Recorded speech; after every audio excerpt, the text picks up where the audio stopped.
I call the Monday, February 2nd, 2026 meeting of the Louisa County Board of Supervisors to order. Mr. Barlow. I move that we convene in closed session pursuant to the following subsections of Virginia Code Section 2.2, 3711. 1. In accordance with Section 2.2, 3711A1, discussion, consideration, or interviews of prospective candidates for employment, assignment, appointment, promotion, performance, demotion, salaries, discipline, or resignation of specific public officers, appointees, or employees of any public body. And 3, what happened to 2?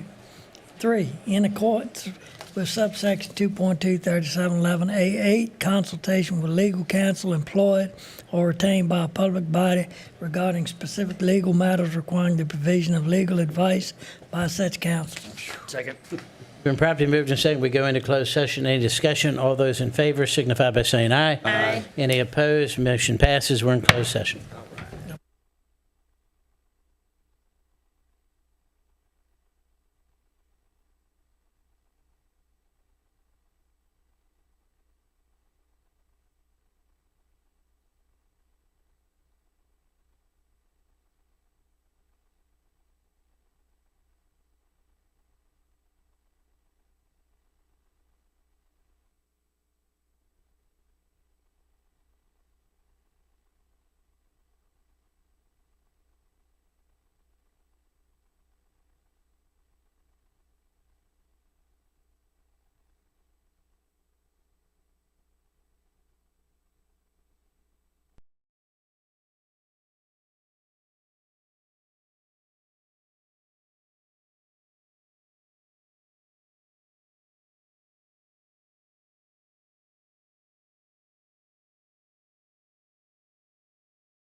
session. Any discussion? All those in favor signify by saying aye. Aye. Any opposed? Motion passes. I will now poll members to certify that to the best of your knowledge, only public business matters lawfully exempted from the open meeting requirements under the Virginia Freedom of Information Act and as identified in the motion for which the closed meeting was convened were discussed and considered by the board. If any member believes that the board varied from the purposes stated for the closed meeting, please state so and the reason prior to casting a vote. Mr. McCotter? Yes. Mrs. Jones? Yes. Mr. Williams? Yes. Yes. Mr. Barlow? Yes. Mr. Barnes? Yes. Mr. Woodward? Yes. All right, folks, we're back into open session. This is the Monday, February 2nd meeting of the Louisa County Board of Supervisors. I'd like to welcome those of you who are in attendance here in the public meeting room, those who are joining us online. Feels good to get out of the house, doesn't it? I mean, we haven't been able to get out of the house in about a week. So we're going to start tonight's meeting, as we always do, with the invocation tonight by Mr. McCotter, followed by the Pledge of Allegiance. If you'd like to join us, please stand.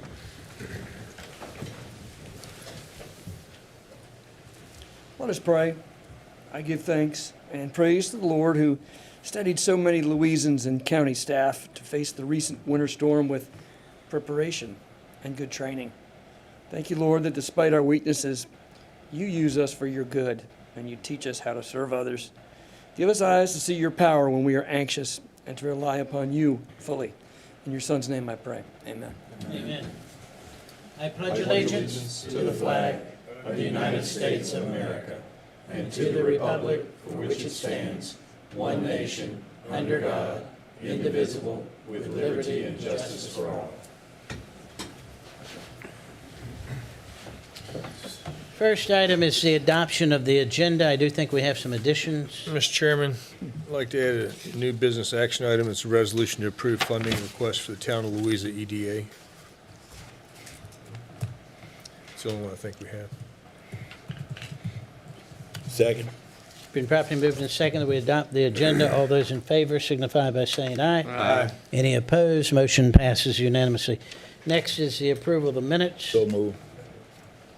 Properly moved and seconded that we approve the minutes. Any discussion? All those in favor signify by saying aye. Aye. Any opposed? Motion passes. Next is the approval of the bills. So move. Second. Been properly moved and seconded that we approve the bills. Any discussion? All those in favor signify by saying aye. Aye. Any opposed? Motion passes unanimously. Next is the approval of the consent agenda. So move. Second. Been properly moved and seconded that we approve the consent agenda. Any discussion? All those in favor signify by saying aye. Aye. Any opposed? Motion passes unanimously.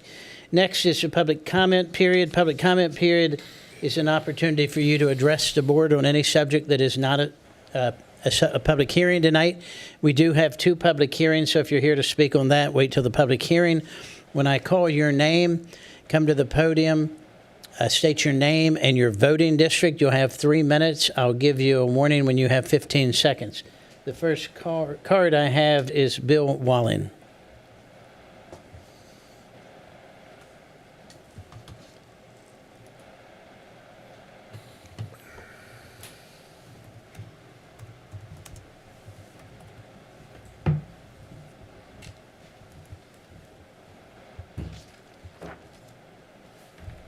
Good evening. You'll be glad to know I'm not here to talk about the Bill, state your name and your I'm voting sorry. district. That's okay. Bill Walling, the Mineral District, Thank you. and I'm not here to talk about the data centers tonight. I'd like to make comment about ICE, not that on the road, but the Immigration and Customs Enforcement Organization. I scanned through the Constitution, and from my views of the news and listening, they violated at least 10 of the amendments in the Constitution, plus other parts of it. At least, they also have committed at least manslaughter, if not murder. They are, in my opinion anyway, they are in central Virginia. Caroline County has a detention center with over 336 capacity. Farmville has a detention center with a maximum of 732, which is over capacity. Prince George County has seen them. Charlottesville had sightings. Richmond in Henrico County. And Hanover County had a facility that was almost purchased, but the owner finally took the property off the market. The plan there was to have 1,500 beds. ICE has plans to buy buildings in 23 towns, according to the Washington Post. You, as the board, versus a few homeless people in an area, was a very small drop in the bucket in comparison to what might happen in this county if they buy a large building and build it. We know it would probably be at least 300 plus. Imagine the hundreds of detainees under that building.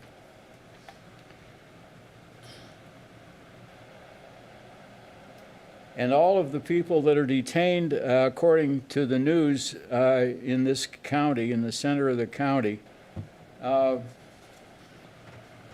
not labeled as criminals, nor are they labeled as threats to ICE, but they are being detained.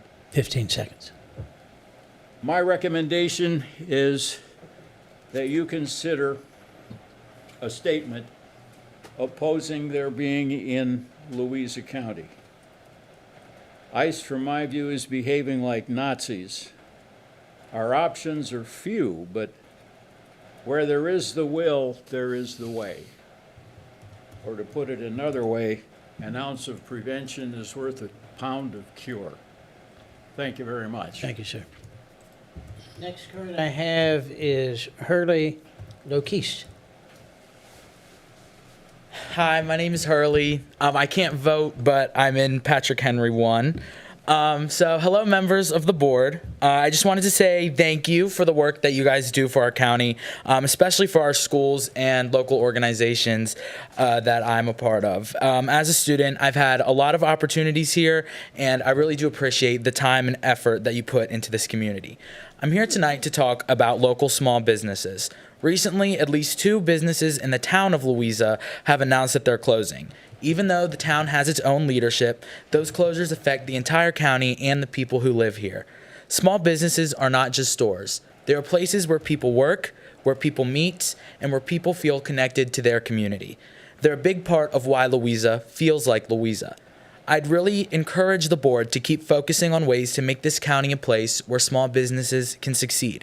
That might mean looking at county rules that accidentally make things harder for local businesses than for big corporations, supporting economic development efforts, improving roads and infrastructure, or continuing to work with the town council. Even small changes at the county level can have a big impact. I also want to talk about the future of Louisa County. Honestly, among most of the high school students I know, not a single one plans to stay in Louisa County long term. I love the small town feel of Louisa, but there also needs to be room for growth and opportunity to make students want to come back. If young people do not see a future here, they will leave and they will not come back. When small businesses do well, the whole county benefits. They create jobs, they build community, and they give reasons for people to stay and invest here. County decisions can mean the difference between a business closing their doors or becoming a lasting part of our community.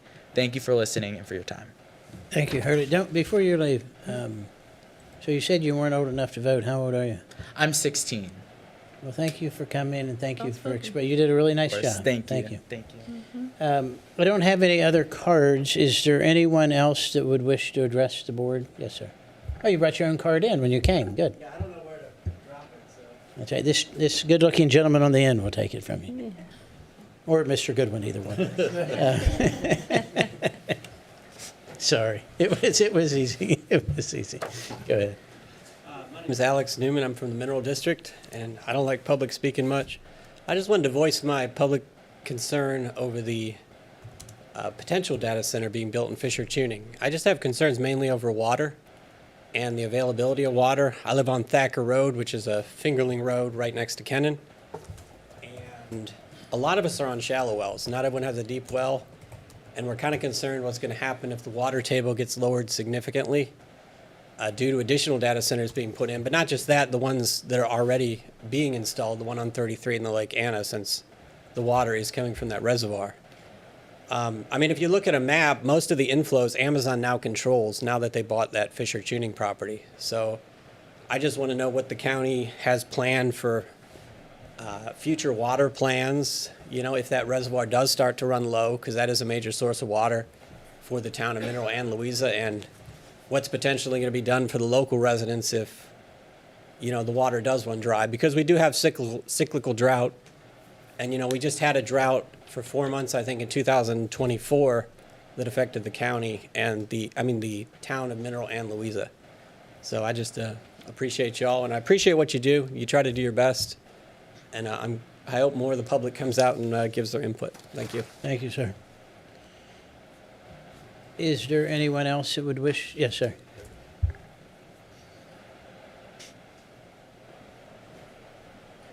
My name is Sammy. I'm with the Mineral District.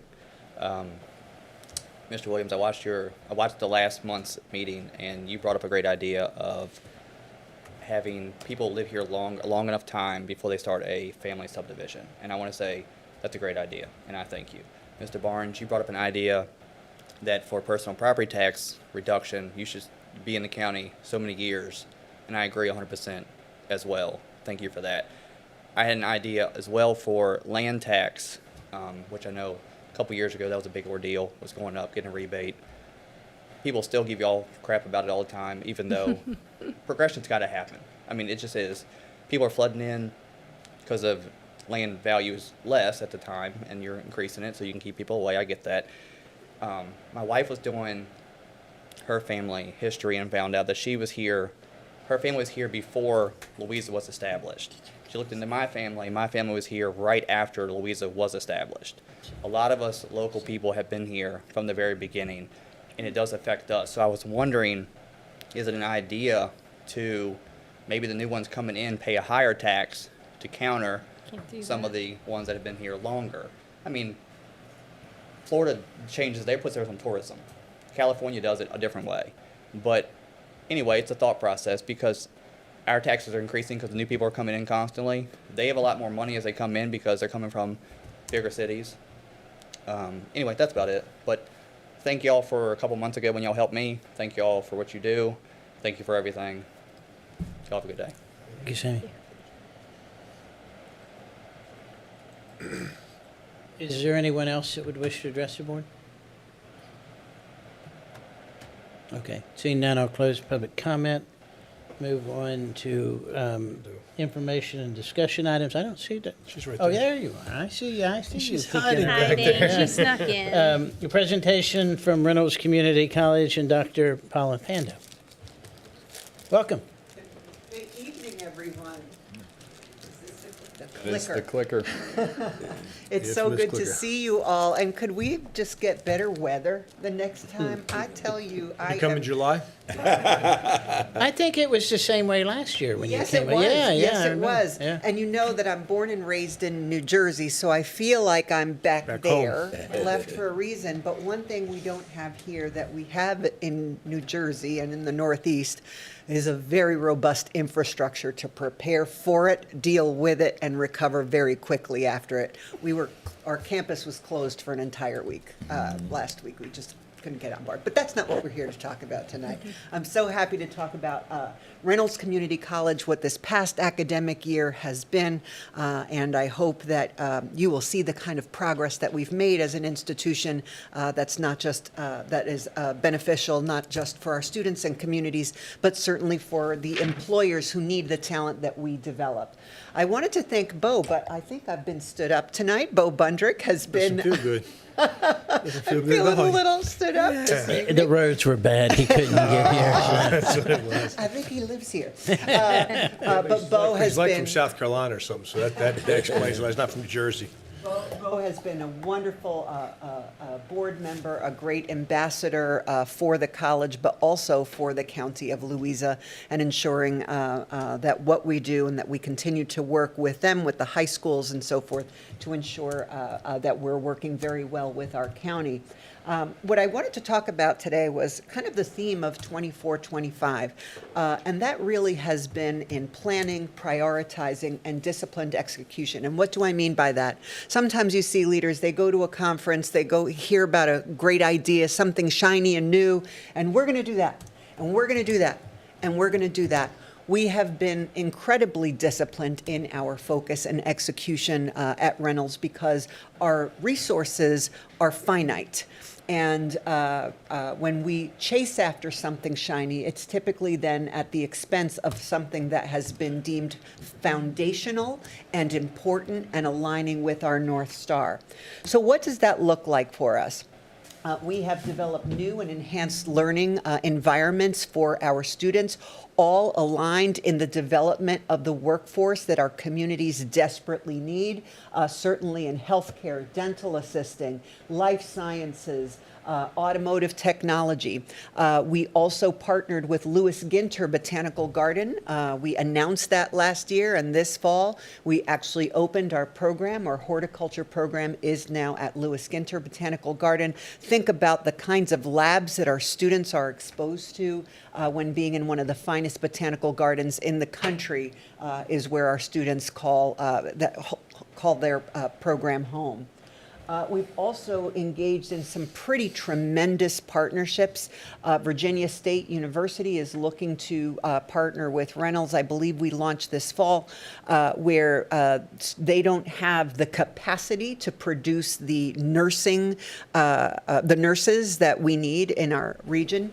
And so the nurses will do 1 year at Virginia State University. The second and the third year, they will be at Reynolds, living in VSU dorms. They will be shuttled over to the downtown campus where our medical programs are, achieve their Associate of Science in Nursing, their associate degree in nursing, and then go back to Virginia State University for their final year to achieve the Bachelor of Science in Nursing. So again, a way to produce the kind of talent that our region so desperately needs, and we know about the shortage in healthcare workers.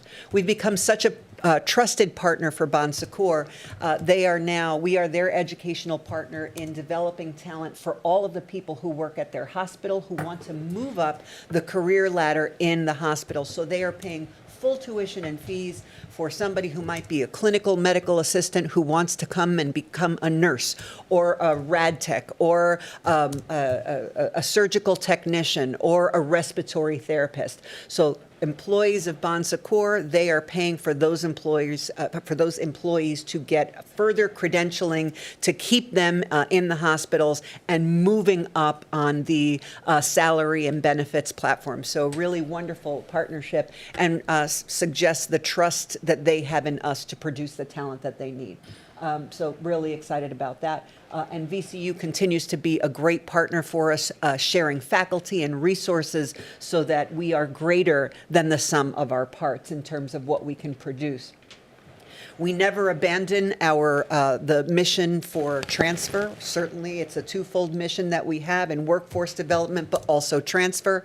And this year, we launched, it took a year to do, launched not just a transfer agreement with VCU, but actually a dual enrollment or a dual admission program, meaning a student is accepted to both institutions at the same time, and every milestone that's achieved, the student, we can make it real at the university. They get a VCU ID.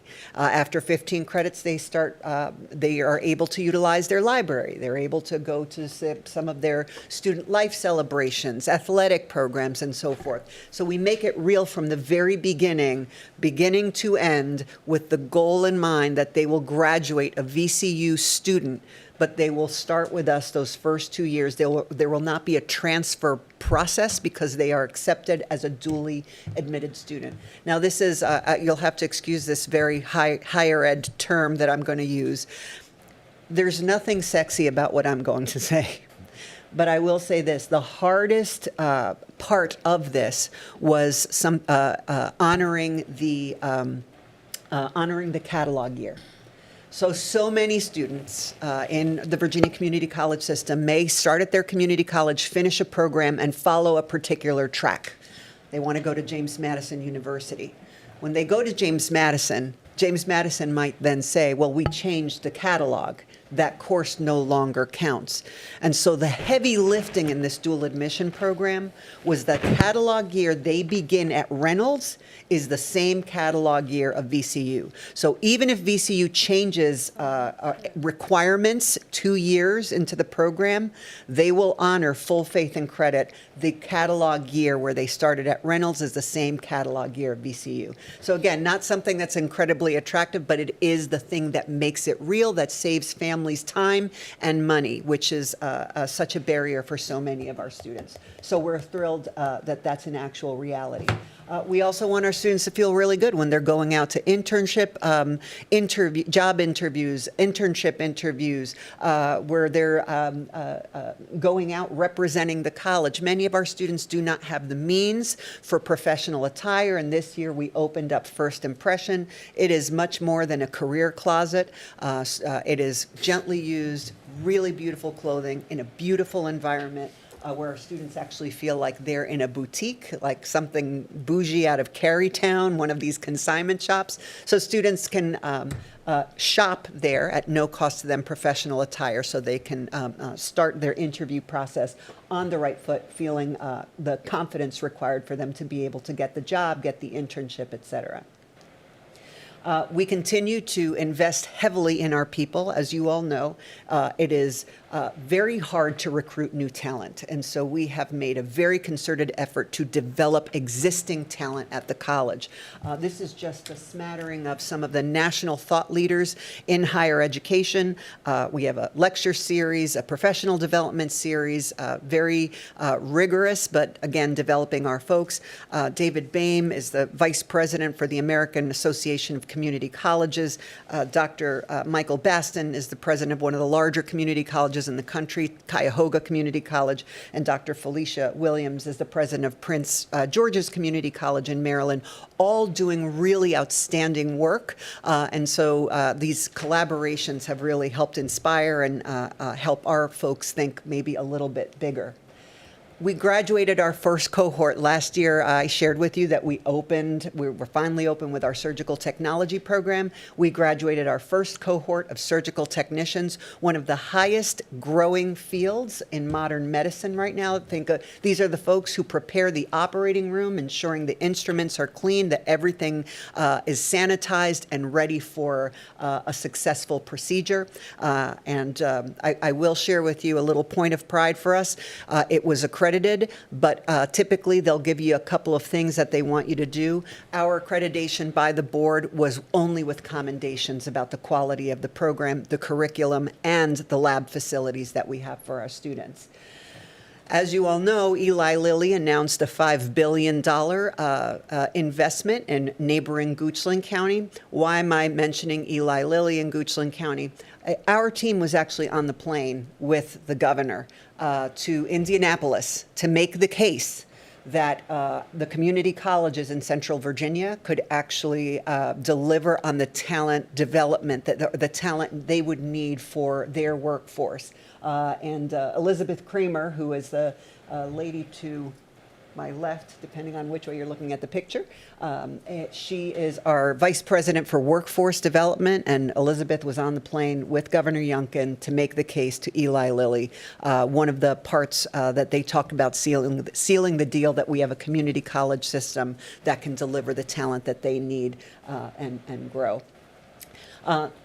This kind of focused discipline has led to record investments in our college. Private philanthropy is up significantly. Public grants are up double, 2.5 times, more than $11 million in public grants that we've been able to write award-winning grants. Largest fundraising year in our college's history. Again, I think, we talk a lot about how lucky people are. I believe luck is about preparation, meeting opportunity. You can have a lot of opportunity, but if you are not prepared, you will not succeed. And so since then, since that record fundraising year that I talked about, 24-25 academic year, we were one of only 17 community colleges in the nation to be awarded a FIPSI grant, nearly $2.4 million to address, again, critical healthcare shortages, short-term programs. One of, again, 17 community colleges across the country, one of the largest awards in the country. FIPSI grant is the fund for the improvement of post-secondary education through the Department of Ed. Now, we've been told by many, cash that check as soon as you get it, so we will. And record-breaking, a $5 million investment in the college by a private foundation in Richmond. We are not at liberty to share who they are yet, but this is by 5 times the largest gift the college has ever, single gift the college has ever received. And all of this is going into workforce development in the healthcare space, where we are experiencing some of the largest shortages and pain points for our hospitals, who are paying for traveling nurses double and triple, and paying agencies just to fill the workforce that they need. We were selected by the Aspen Institute as one of only 55 colleges across the country for a 3-year engagement on unlocking opportunity. These are for colleges who are committed to taking a real good look at the programs that we have. Do they align with actual opportunity in the communities you serve? Do they do these programs lead to jobs that pay a living wage? And so it's heavy lifting, really taking a long look and hard look at the programs and ensuring that students are better off because they came to us, that they are earning more, that they're contributing more because they came to us. A little bit about our enrollment. It is skyrocketing. We are, once again, one of the fastest growing community colleges in the Commonwealth of Virginia, taking our rightful place as the 3rd largest community college, behind Northern Virginia Community College, that has 70,000 students. Tidewater Community College, it's about 20,000 students. And we the fall enrollment was 9,376, but annualized, our enrollment is about 15,000 students a year, both in credit and non-credit programming, and we continue to see.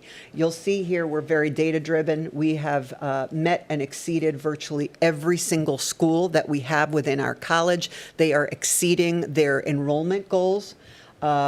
A little bit about Louisa County. We are seeing a significant increase in Louisa County students enrolling at Reynolds Community College. 64% of them are the first in their family to go to college. 46% are eligible for Pell Grants, and 30% of them are adult learners above the age of 25. So an interesting group of students that make up our Louisa population.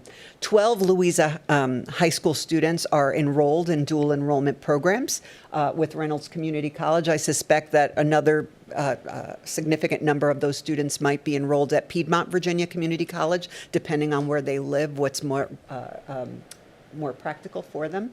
And for the students, the 117 students, we awarded last year over $100,000 in scholarships and aid just to Louisa County students. So we're doing right by those students.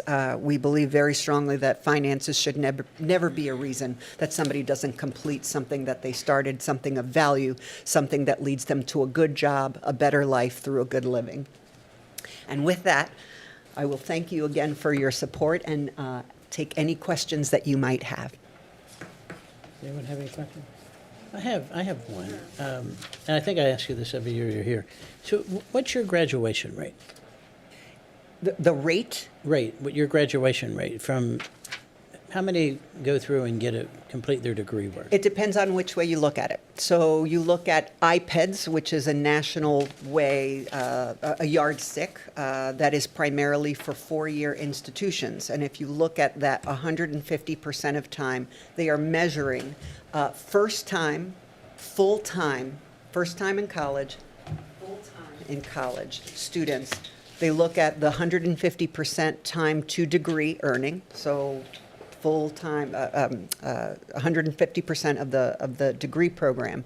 And if you look at that number, it's something like 42%, which is not a great number. The problem with that metric, and I'm all about accountability, is that most of our students don't go full-time. 70% of our students are part-time. So they don't even count. The majority of our students are not counted in the way we are measured in terms of our graduation rate. Many of our students, it's not their first time going to college. They might have gone a year or two ago, didn't work out for them. Now they're here for their second chance. We can't count them in that data. So the Richmond Fed is actually, and I'll be glad to send you a report where they have an actual accountability that measures all students. Everyone who starts with us, some take 4 or 5 years. They're taking 6 credits at a time, maybe stop out a semester, come back.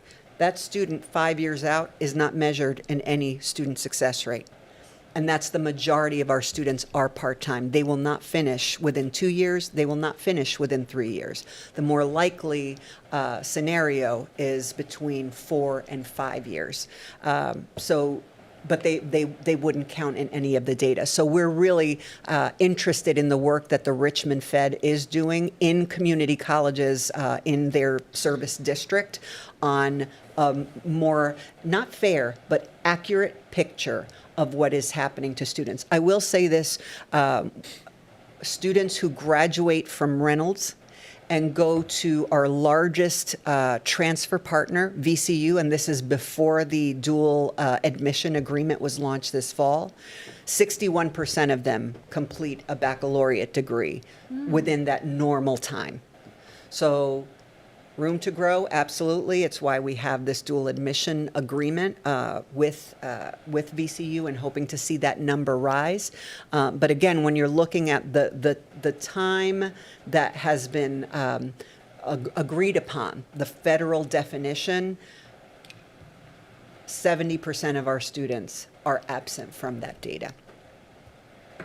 Well, I guess that makes sense because community college is a route that you take when you're not taking a more traditional 2 or 4 year Sure. route. Right. And so, and there's been a great deal of, I won't say pushback, but can we look at what we do more accurately? Not more kindly, more accurately to actually include all of the folks. I'll give, if I earned a baccalaureate degree 30 years ago, let's say in philosophy, and I want to come back and become a nurse, and they enroll in our college, and within 3 years they are now a practicing RN, they're not counted in our success rate because they're not first time in college.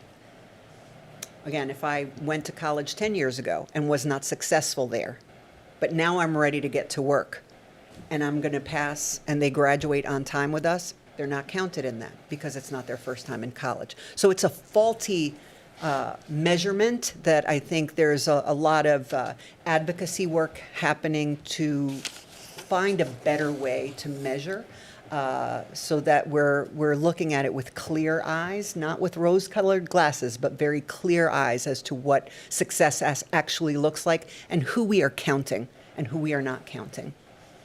I appreciate that. Any other questions? Mm-hmm.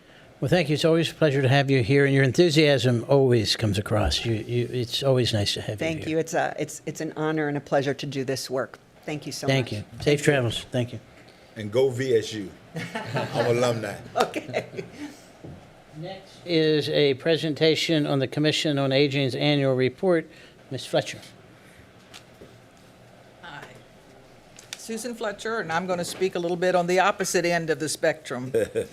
My folks have gone through their education and their work in Louisa, and now they're in their later years.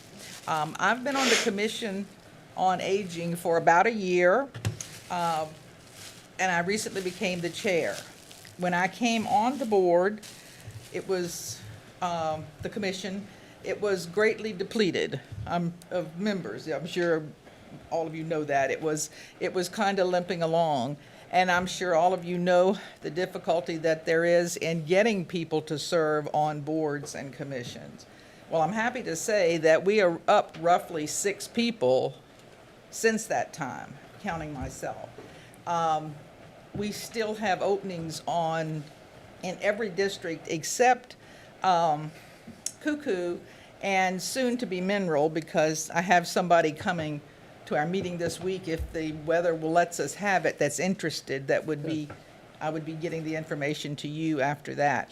Good. But anyway, we are trying to become very active again, and Manning is great to work with us. He's a good cheerleader and a good help to the commission, and we've even gotten a new AARP representative who will be at our next meeting.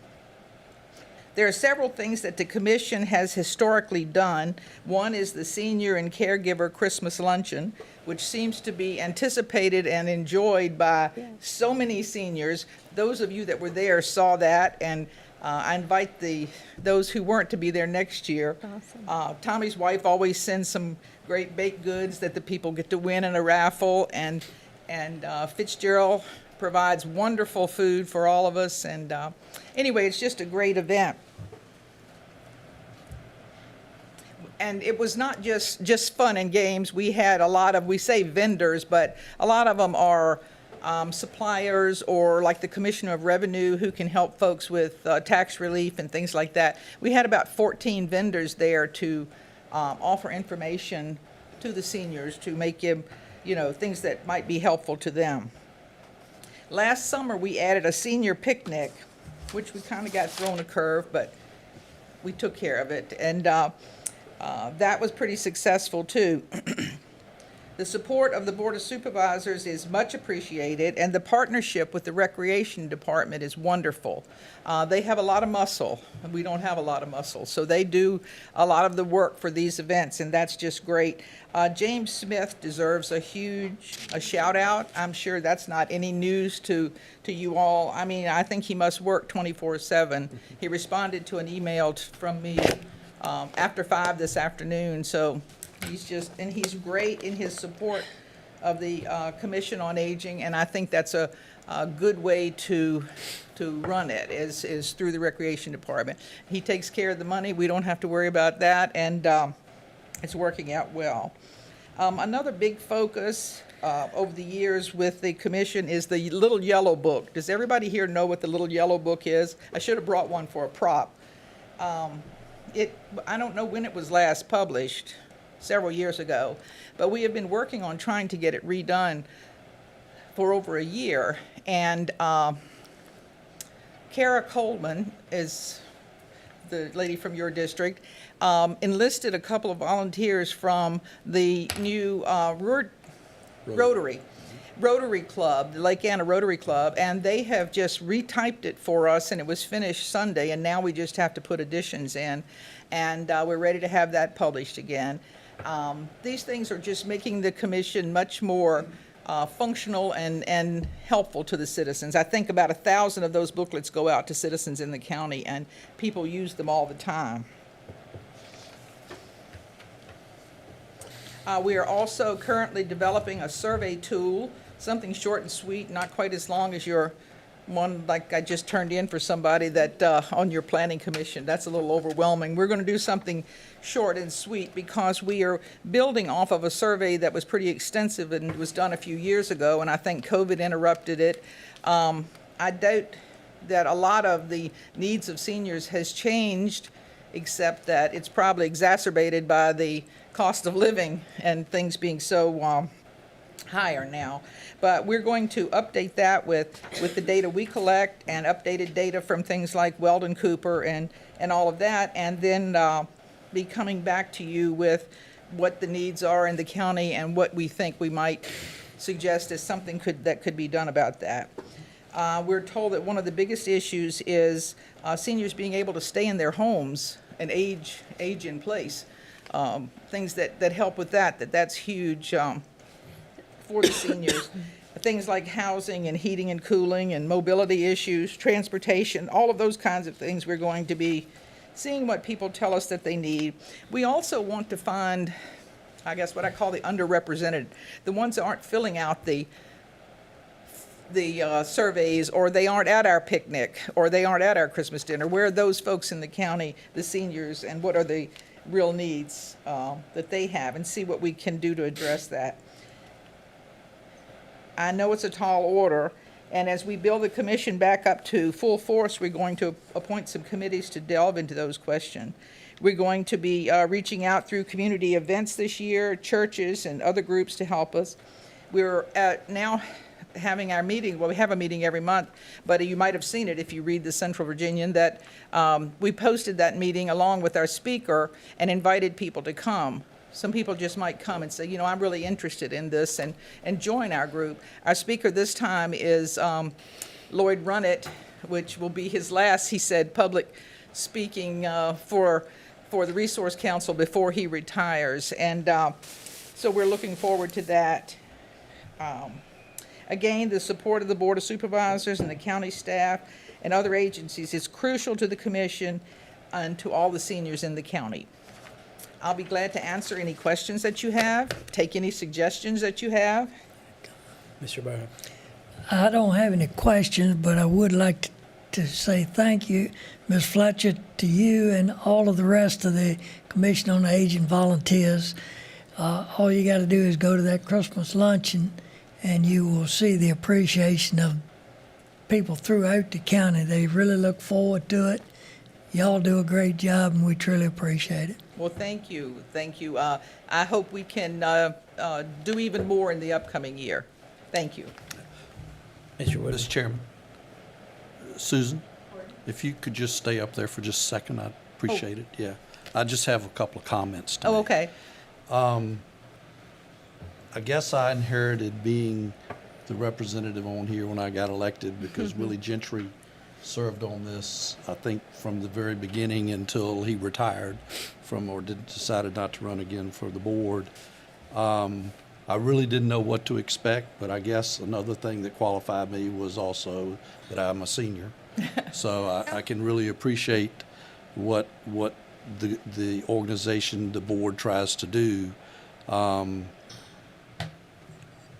lot of credit needs to go out to Kathy Swathout, Cuckoo District Representative. When things were kind of starting to crumble organizationally, she took it over. Didn't really want to, but there was nobody else there to do that. She got it to hang together. Sometimes it was kind of by a thread, but she did, bless her heart. And so when Susan came on, actually I think invited you the Christmas before last to get you to get a feeling of what it was about. Anybody that knows Susan knows that Susan is a doer. She gets things done. I really appreciate, the folks in Louisa County should appreciate what you are doing on the Commission on Aging, being willing to take the lead of that.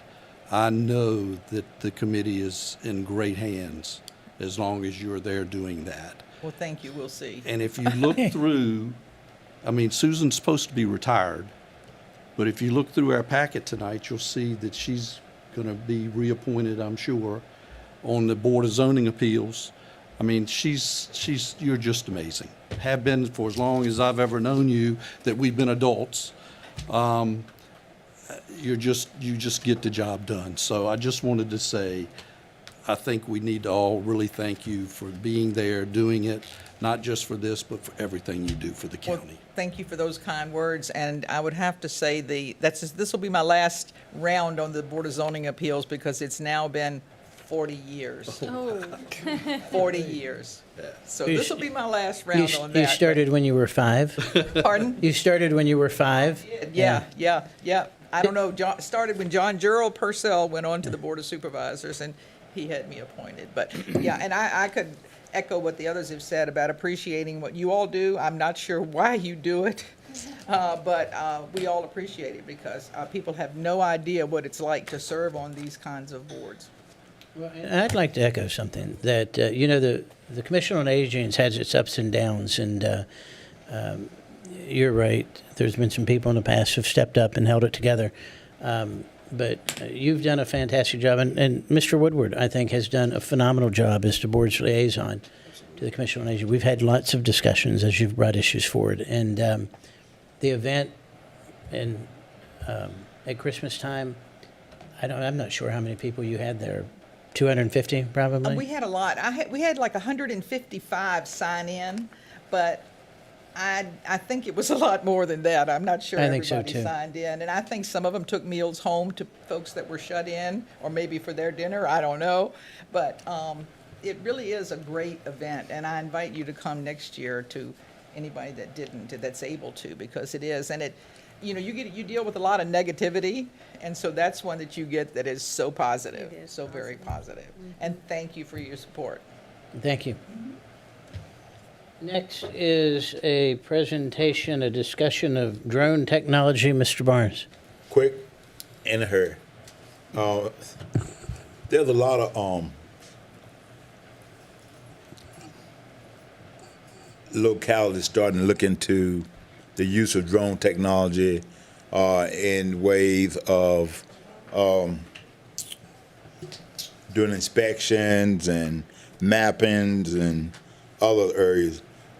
There are some do's and don'ts legally that you can't use them for, but I just wanted the county to looking for ways that maybe we could get involved in and start using some of that technology to be a little bit to be even more efficient with things in community development. I know I had some sidebars with like Mr. McCarter. He was saying that with hydrilla, talked to the chairman a little bit. He's seen some uses. So I just wanted to counter the community development department to look at some things. And I know we're restricted by state code on what we can do, but look at starting to use that drone technology to do some things more efficient in the county. So I just thought I'd bring it up. I'm old school. Somebody else doing it. We don't have to reinvent it. Just look at some of the locales and see what's happening being done. And I just thought if we do it through community development, we could maybe do it that way. Okay. Any questions, any comments? Yes, sir. And I saw the comment about talking about looking at drone technology and stuff like that, and I think it definitely does have its place. The only concern I have is, I guess you'd call it the Big Brother syndrome, which, at some point, I think you'd have to be really careful about that. I know there are aspects of it that you can certainly utilize for checking things, but I think you'd have to be really careful about the, putting some parameters on it that didn't let it get used in a fashion that wasn't viewed in the wrong way. So that was my comment on it. Mr. Chairman? Just briefly, Supervisor Barnes and I did have an online discussion briefly about the use of drones to do hydrilla surveying. Currently, that's done by volunteers, and I think that doing that by drone would be a much more efficient way of doing it. And I talked to Dominion representatives about that, and they thought that might be a good idea too. They have some programs along that line of technology that they're beginning to get into. So I do think that is forward thinking for us to consider. Duly noted, Mr. Goodwin? Yes, Duly sir. noted. All Yes, sir. right. Move on to new business action items. First is a resolution authorizing a budget supplement to Fire and EMS for a Virginia Emergency Shelter Upgrade Assistance Grant. Mrs. Colvin, and I believe the chief is here. I think I saw her. Yes. Yeah. We received a grant for a shelter upgrade grant with VDEM, and this is to put a generator at the Betty Queen Center. So if we need a second shelter location, it could be used for that. The grant would pay for 65% of the generator, and the county would need to match the other 35%. But it is a great location to have the generator added and allow for that additional shelter if y'all so choose. So this is a resolution to accept the grant and infuse the money into the grant, and then also allocate $70,000 as a budget supplement for the match. So moved. Second. Moved and seconded to approve this resolution. Any discussion? All those in favor signify by saying aye. Aye. Any opposed? Motion passes unanimously. Thank you. Next is a resolution authorizing a budget transfer to the Louisa County Airport for a flooring replacement project. Mrs. Colvin? Yes, this is a resolution requesting to do a flooring replacement project at the terminal building at the airport. It was originally in the 27 budget request. We're asking if we could go ahead and do it now before they get busy in the spring and in the summer with their time frames. We have identified some money in the economic development projects budget line that can be used, transferred into this. So this would be a transfer from that line into the airport flooring maintenance line so that we could replace the flooring there. So move. Second. Been properly moved and seconded, we approve this resolution. Any discussion? All those in favor signify by saying aye. Aye. Any opposed? Motion passes unanimously. Well, you're just I got one more. rocking and rolling. Resolution authorizing a budget transfer to the Information Technology Department for a phone system replacement capital project. This is another project that part of it is being asked to move to 26. The second part will be in 27, but our phone system is at life end. And so we can save some money if we go ahead and get started now. It would cross over the 2 fiscal years. So this would be the portion that we would need to use for 26.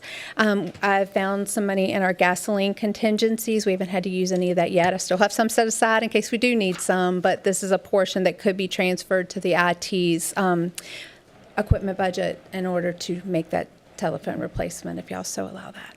So moved. Second. Second to approve this resolution. Any discussion? All those in favor signify by saying aye. Aye. Any opposed? Motion passes unanimously. Thank you. Next, thank you, ma'am, is a resolution to approve a funding request from the town of Louisa EDA. Mrs. King? Evening. So this is related to the tourism support request we get in at the Tourism Advisory Committee. As you all know, 25% of our budget revenue from the transit occupancy tax we set aside for program support, and that money has to be used to in efforts to increase overnight stays in the county. So this 25% that we kind of inject back into the county is designed to utilize other entities to have events, programs designed to bring people into the county. So we received a request for our January meeting from the town of Louisa EDA to put on a July 4th event. And it's a pretty large-scale event that they're planning. It's tied to VA 250, and it'll have fireworks lasting over 16 minutes. What's really great about this is there was some thought that went into it beforehand where they won't be competing with other fireworks going on in the county. It's part of like a 3-day plan that it would complement what Southern Revere does and what they do at the lake. So the idea is that this would just further attract people to visit us in July, because as we know, the town itself doesn't have many opportunity for staying overnight. We do have, our bed and breakfast here, but this is just more of a county draw that we're seeing. So their application included an outline for a street festival, a parade, a vendor marketplace, patriotic children's activities, live entertainment, and then the 16-minute firework finale. They had originally requested $35,000 in this application, and the EDA went back and got some more defined quotes. We also made a recommendation, and I checked with Linda and her team to waive related county permit fees, and we got that down to $30,360, not to exceed. This would be a reimbursement grant, so we could come in less than that as we start working through this and finding other ways to save money. So this amount represents 18% of that 25% that we have set aside for these type of activities with the Transit Occupancy Tax Fund. Any questions, Mr. Woodward? So moved. Mr. Chairman, I do have a Second. question. Yes. Let's see, Ms. King.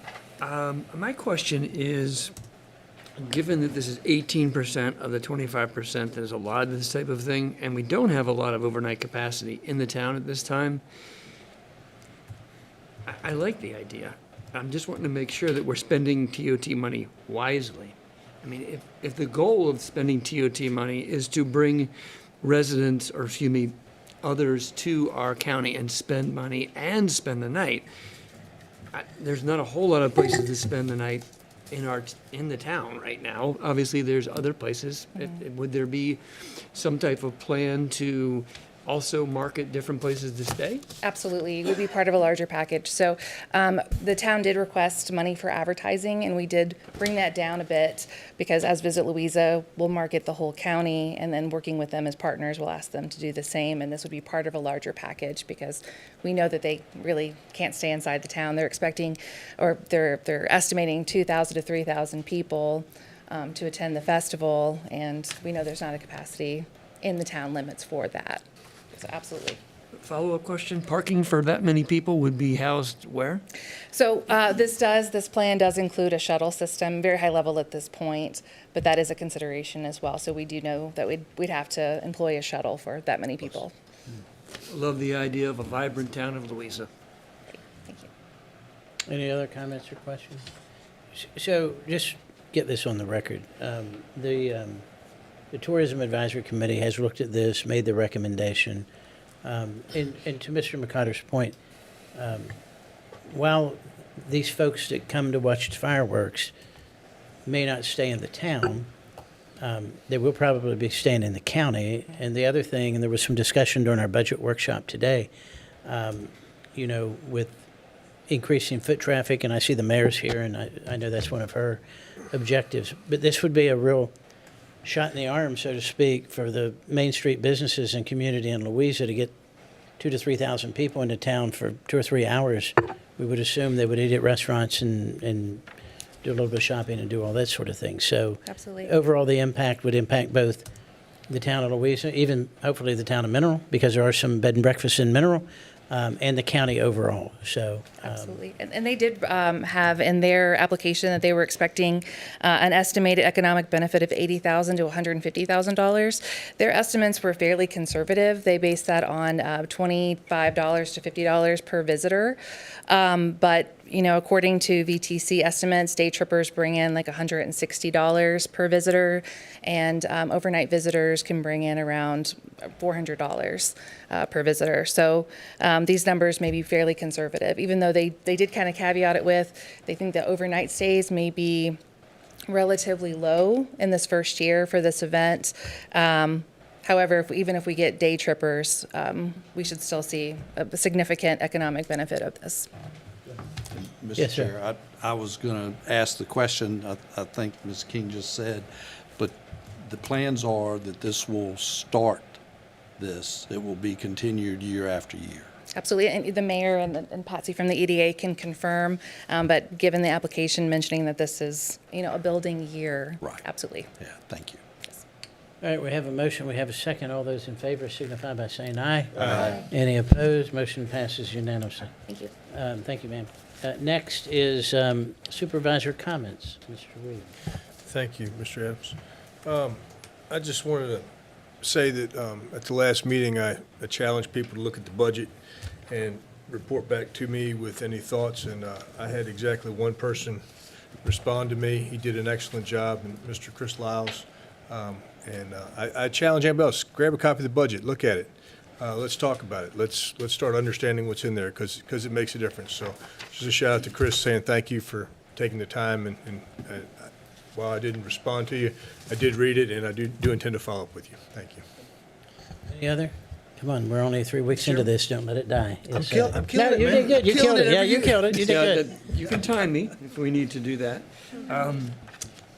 Cuckoo District will have a, it's basically an opportunity to, it's a DEQ environmental permit public hearing that will be held March 19th, and it will be held at the Louisa County Middle School. This is for a permit, for a discharge permit from one of the Lake Anna Technology Campus site into a creek that leads into one of the cooling ponds on Lake Anna. And the Cuckoo District was very interested in this, and this is why the DEQ decided to have this hearing. So I would encourage anyone that's listening or in the gallery that if you're interested in having your opinion heard on that matter, to put March 19th on your calendar and it is at 6:30 p.m. to 8 p.m. There's also ways to have your voice heard online as well as by written. That information can be found, I'm sure, on our county website, and I'm sure it also was in our newspaper. Lastly, I would like to say this message to Mr. Kuhn, one of our valuable employees. Get well soon. I hope you're seeing that back at home. Anything else? All right, anybody else? All right, I've got a couple things. One, I had a request, so I thought I'd pass it along here to county staff, to ask VDOT to look at Fluffy Lane and the process to try to bring that into the state system. We have a lot of elderly folks that live there, and it's never in great shape, but the last couple of weeks with the weather, it's been in not so great shape. Second thing is, I wanted to, yes, 2 meetings in a row, I've talked about social media. I want to clear up, I think, a misconception. While there's been discussion at the Planning Commission level about emergency shelters and overnight shelters, which is still going through the process and with outside counsel, nothing in our code prohibits any church or any organization in this county to open a warming shelter during the day. And we certainly had a stretch of weather in the last, I don't know, it seems like 3 months, but I think it's only 8 or 9 days, that probably would have been appropriate for any church or any place that wants to open a warming shelter. That's not prohibited in our code. And I would encourage churches. I think that's a really great role for churches or any community-based organization if they want to do that. But I had some, and the reason I bring this up, I had some people call me and said, well, Louisa County doesn't allow our church to do that, but Hanover does, and look what Hanover's doing. And they sent me the list of warming shelters that were in Hanover, which closed at 6 o'clock in the evening. They were all churches. They're all private churches. Private churches certainly have that right to do that in Louisa County. So I just wanted to point that out. I think that's a little misconception. And then the second is put this back on the board's radar, and the fact that I got 24 emails today is we've gone through this exercise once, I think in 2019 or 2020, when there was a great deal of concern among our citizens on any infringement on the Second Amendment coming out of Richmond. And probably the largest meeting I've ever attended of well over 1,000 people at the Betty Queen Center. I don't know what's going to come out of Richmond right now. I do see lots of interesting legislation that would outlaw the gun that I use to duck hunt or turkey hunt with, which with semi-automatic shotguns. Just really, in my opinion, some really extreme gun control laws. And I've had a lot of people reach back out and say that the county should consider reaffirming its position as a Second Amendment sanctuary county. And if we do that, I am of the opinion we should do that. I think we should stand firm on that, and I think we should make our position clear. I see some other counties across the state doing it. But I'll talk to the board individually as we move along and see if that's something we want to put on as an agenda item. But I would say, this is me speaking personally, I think there's some awful legislation in Richmond right now that maybe makes some people feel good. But at the end of the day, if you want to address crime, address the criminals. Don't address the people that are exercising their constitutional rights and have no intentions of going out and do anything bad. So anyway, I'll get off my soapbox and we'll move on. Next is committee reports. Do we have any committee reports? I have a brief committee report, Mr. Chairman. Yes, sir. From the Lake Inn Advisory Committee. We met on January 22. Use your We re-elected our current officers with the exception of Vice Chairman, which is now held by the Honorable Harry Looney. We made changes to the hydrilla management protocol based upon input from Dominion Energy and DWR, and we approved the 2026 hydrilla management plan. We're tracking funding bills in the General Assembly that could provide LAC funds for buoy maintenance and hydro management. Unless the county administrator has anything to add on that, that concludes my report. Any other committee reports? All right. Board appointments. I know we have one. I've got this James Comer for a partial term for the Region 10 board. All right. And then I'll add this in and we can vote on it. This is the board liaison and board appointed committees that the chair appoints the board members on. I'll add this into the record.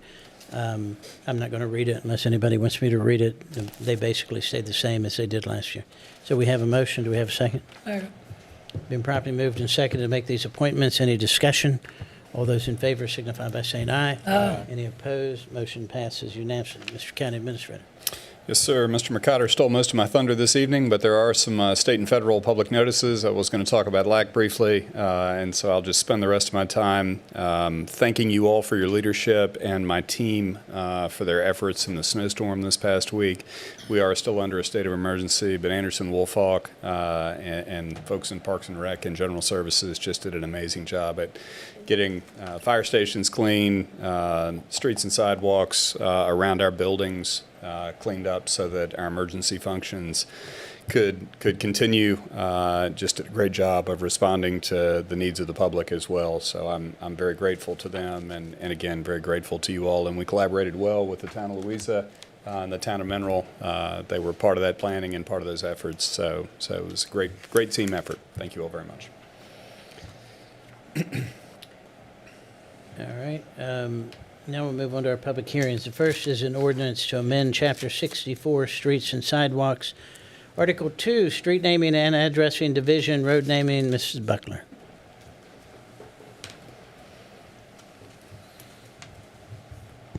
Good evening, Chairman Adams and members of the board. This public hearing is on proposed amendments to Chapter 64, Streets and Sidewalks. In November, staff brought information to the board on the replacement and maintenance of road signs in the county. At that time, the board directed staff and the Planning Commission to move forward with proposed amendments and public hearings as necessary. The proposed amendments to Chapter 64 are shown on packet pages 81 through 84 and includes language that clarifies when a public or private road, street, or lane is named. And that current practice is when that road serves at least 3 buildable parcels. It also specifies the responsibility for costs associated with the initial installation of road signs and specifies the responsibility for costs associated with the maintenance and/or replacement of road signs. Although not required to hold a public hearing, the Planning Commission did review the proposed amendments to Chapter 64 in conjunction with the next public hearing item. And this concludes staff's report. Does anyone have any questions, Mr. Barlow? I had it's in definitions where it talks about, gives a definition of the roads and stuff, one of which it is calling a path. I'm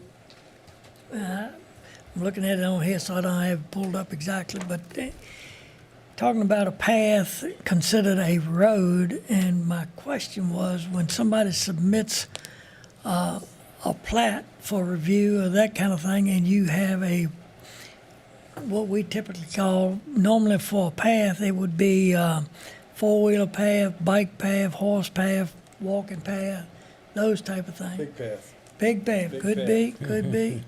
I just want to make real sure that something we stick in a definition doesn't end up having an effect on a plat where we're just trying to, when it has nothing to do with a road. Since I don't have the full ordinance in front of me, is this a definition in Chapter 64? It's in this section, this new section. Is it 6453 subsection 1, subsection H, lane, path, or way? Yep, Okay. that's it. And what, Local road that provides access to one or more internal streets, each dead ending in a cul-de-sac. I know how sometimes we revert back, when things get cloudy, we revert back to definitions. And what I want to make sure of, to me, since this has a path, would have nothing to do with what we're talking about here, is simply take that out of there. Linda, I might be able to help with that if that's okay Please. with you. So I think, Mr. Barlow, if I'm reading this correctly, this section is street type designations. And it's intended to, as it says right here, in order to achieve some consistency of name usage.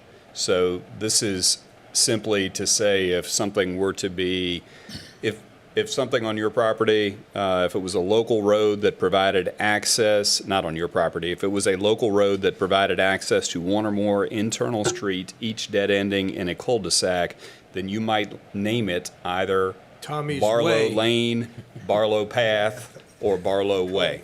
But I don't think that has anything to do with your very valid concern, because this is just with regard to what you would name that path. I read it a couple of times, and I think you're exactly right. But I've also seen where we go back to a definition, and then all of a sudden, that becomes the basis for,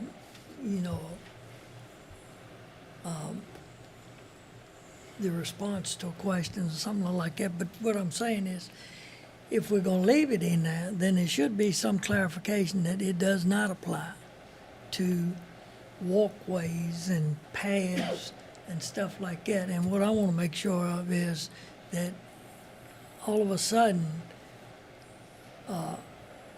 because we've got some path designated on a plat, that it doesn't get, and I'm not talking about Ms. Buckler looking at it or something, I'm talking about for down the road, just to clarify that if we got to leave it in there, then clarify that it pertains only to road situations. Can I ask a question? Just a clarifying question. So, let's say I would like to name it Barlow Boulevard, then it would have to be used only with the state and federal multi-lane roadway facilities with some local access. But if I just got a little private lane coming in, my place, I'd have to scroll on down here. I couldn't use Boulevard for my private lane. I could use the word lane, path, or way because it's a local road that provides access, so I can name it Barlow Way or Barlow Path. It's like you can't call it a street if it just accesses a little private lane, but I can call it a way or a path. So it's not I don't think it's not defining it. It's deciding what can go at the end of the name of the road. Is that right? Yes, it is. And I wonder, Mr. Barlow, if these three words in that, it isn't a definition, it's describing what the name of the road would be, but there are three words in there, and those are a local road. If provides access to one or more internal street, each dead ending in a cul-de-sac. And so this is what it applies to and nothing else? Yes, sir. Yes. All right, that's what I'm trying to clarify, because,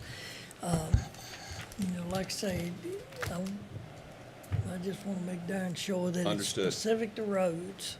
We're going to name one after you, Barlow Path. Well, we've got Rolling Path Road, We that's a do. state road. Right. But it ends in road, Rolling Path Road. Yeah, exactly. The name is So- Rolling Path, and it is a road. All right, any other questions for Ms.? I'm not even sure that was a question for you, Ms. Buckler, but have one did question. we clarify it? You good? I guess. All right, Mr. McConnell. Ms. Buckler, I have a question for you. It says here the development charges, the signs for the new developments are charged to the developer. We understand that. This is mostly what we're trying to do is talk about replacement sign costs. What if that developer is no longer associated with that? Because a lot of times they turn it over to an HOA.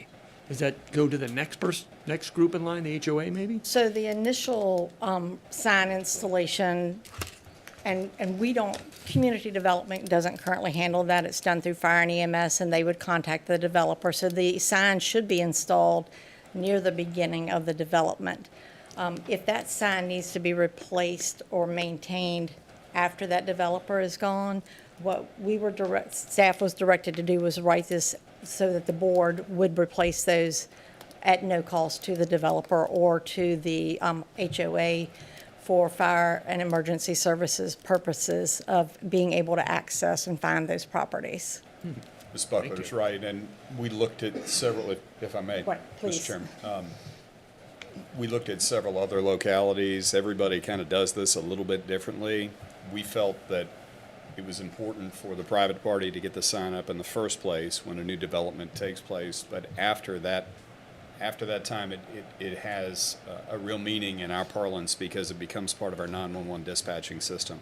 And for that reason, we felt like it was fair for the county to do what some other counties do, which was go ahead and take care of any maintenance or replacement after it has been initially erected. Thank you. Yes, sir. One more question. Yes, sir.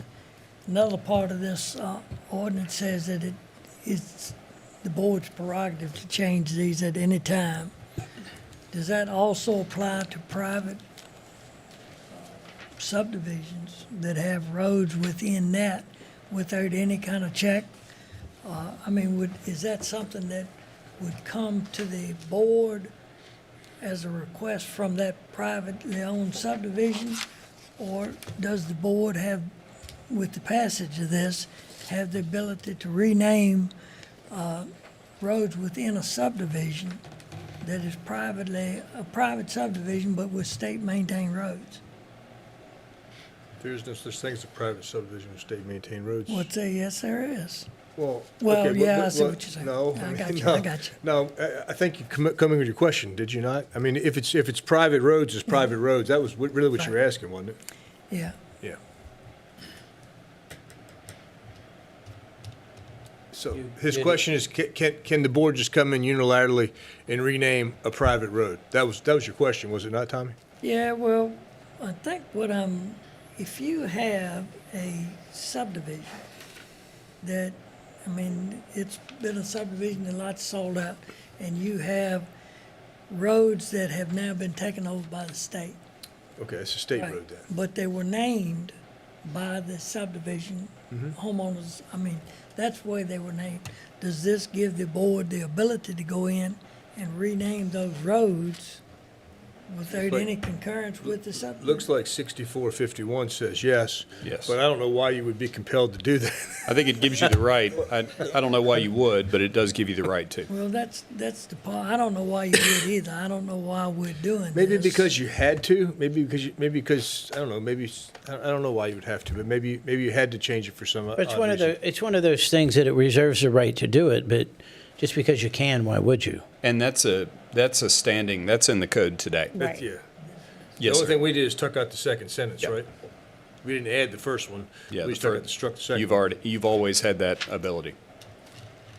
This is the original ordinance from 1993 when the road naming and street policy was adopted by the board to name all of the streets. And we really just tried to update some of the references and then include language to take care of the replacement and maintenance and that responsibility. For clarification, you made the comment that if the sign ever needed to be replaced after it was there, that the county would, at its expense. But the next public hearing that we'll have is addressing a change in fees so that that will help off. I just want to get that out on the record. That will help offset that expense. Yes. So, okay. All right, any other questions for Ms. Buckner? Thank you. I'll open the public hearing. Is there anyone here that would wish to address the board on this subject? Shocked that there's not. I mean, after this robust discussion up here. All right, I'll close the public hearing, bring it back to the board. What's the pleasure of the board? So move. Second. Properly moved and seconded that we approve this amendment to Chapter 64. All those in favor signify by saying aye. Aye. Any opposed? Motion passes unanimously. Next is an ordinance to amend Chapter 86, Land Development Regulations, Appendix A, fees. Yes, ma'am. Yes, sir. So this public hearing is on proposed amendments to the Appendix A fees on recommended fee changes to help offset the cost of the street and road maintenance and replacement discussed in the previous public hearing. Fees proposed to be amended include the following items as shown on packet page 87, and that is to add a GIS addressing fee associated with new construction, increase the road cost per mile charge for GIS integration, and add an upfront road, street, or sign fee for developments with a new road that will serve 3 or more buildable parcels instead of emergency services trying to track down that developer after the fact, and to increase the cost of GIS data sets. The Planning Commission did hold a public hearing on January the 8th and voted to forward a recommendation of approval on those proposed amendments. Any questions for Mrs. Buckner? Yes, sir. I think she just answered the question, and that was, in the fee schedule, it has where you've gone from $50 to $75. It says $50 plus contractor costs. Did you just say the reason y'all struck that is so you don't have to track them down? Well, the contractor's cost was the cost that was being charged by Timmons on Yeah. each individual. And now what's, We're doing now that he does sale. it in-house, right? Right. Yeah. So we don't have to send it to Timmons. Popeye does it in-house. I got you. Yes, sir. I think I know why, but I want to maybe get clarified. We have a new GIS system, do we not, for our county? A new digital GIS system. We're almost there. It's not beta anymore. It's up and running, and I've used it a little bit. This is to help maybe offset some of the cost of that, as well as make it more realistic of the fees to be used by the contractor, which is Timmons. Does Timmons do the new one too? Timmons is still the, Okay. the contractor for that. Yeah. Yes, sir. So this is to help offset the cost of this new system perhaps that we're using, or just make it more, I guess, realistic in the future? It may help offset some of the GIS costs, but these increases are specifically intended to help offset the cost of the street signs. We'll be working with Fire and EMS and Finance to move those fees that are collected to help cover those sign costs. Right now, it is in emergency services budget, but there's no recouping process. I understand that. Thank you for clarifying that, Mrs. Buckler. Any other questions? Thank you, Ms. Buckler. All right, yes. Ms. Buckler, Yes, sir. have anybody been complaining about the fees? No, sir. Thank you. Not that I'm aware of. I haven't gotten any calls either. I just want to put it out there. Thank you, Mrs. Buckler. Yes, sir. All right, I'll open the public hearing. Is there anyone that wishes to address the board on this public hearing? All right, seeing none, I'll close the public hearing. What's the pleasure of the So board? move. Moved and seconded that we approve this ordinance amendment. All those in favor signify by saying aye. Aye. Any opposed? Motion passes. Mr. Barnes? So move. Been properly moved and seconded that we adjourn. All those in favor signify by saying aye. Aye. Any opposed? Motion passes. Meeting adjourned.